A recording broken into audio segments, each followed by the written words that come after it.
तुम्हाला कोलेस्ट्रॉलचे रिपोर्ट वाचता येतात का? किंवा त्यातले जे काही घटक आहेत ते तुम्हाला समजतात? नाही तर एकदम सिंपल भाषेमध्ये आज जाणून घेऊया. टोटल कोलेस्ट्रॉल म्हणजे काय? तुमच्या पूर्ण शरीरामधलं कोलेस्ट्रॉलचं प्रमाण किती आहे हे यातनं समजतं.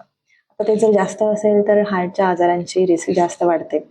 नेक्स्ट म्हणजे एलडीएल कोलेस्ट्रॉल. एलडीएल कोलेस्ट्रॉल हे वाईट कोलेस्ट्रॉल असतं. वाईट का असतं? हे कोलेस्ट्रॉल शरीरातनं सेल्समधनं लिव्हरमधनं फॅट गोळा करतं आणि रक्तवाहिन्यांमध्ये साचवण्याचं काम करतं. याला आपण प्लाक म्हणतो. प्लाक गोळा झाला की रक्तवाहिन्या अरुंद होतात, त्यामुळे ब्लड फ्लो व्यवस्थित होत नाही, ब्लड प्रेशर वाढतं. नेक्स्ट म्हणजे एचडीएल कोलेस्ट्रॉल. एचडीएल कोलेस्ट्रॉल म्हणजे चांगलं कोलेस्ट्रॉल. एचडीएल कोलेस्ट्रॉल आता हे चांगलं का असतं? कारण ते काम उलटं करतं. हे कोलेस्ट्रॉल आपले जे साचलेले रक्तवाहिन्यामध्ये साचलेले फॅट्स असतं की जे पुन्हा लिव्हरमध्ये नेण्याचं काम करतं, जेणेकरून ते तिकडे ब्रेकडाऊन होऊन एक्सिट होईल. त्यामुळे आपल्या रक्तामध्ये एचडीएल कोलेस्ट्रॉलची पातळी गुड चांगली असणं गरजेचं आहे. नेक्स्ट म्हणजे ट्रायग्लिसराइड्स.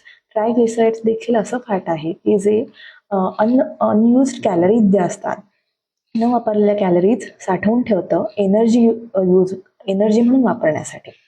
आता हे फॅट जर तुम्ही जास्त शुगर खाताय, जास्त कॅलरीजचं खाताय किंवा जास्त कार्बोहायड्रेट्स खाताय, एक्सेसिव्ह ऑइल खाताय, तर हे साठवून ठेवण्याचं काम होतं आणि हे जर एक्सेसिव्ह प्रमाणात असेल तर तुमची हार्ट डिसीजची रिस्क वाढते.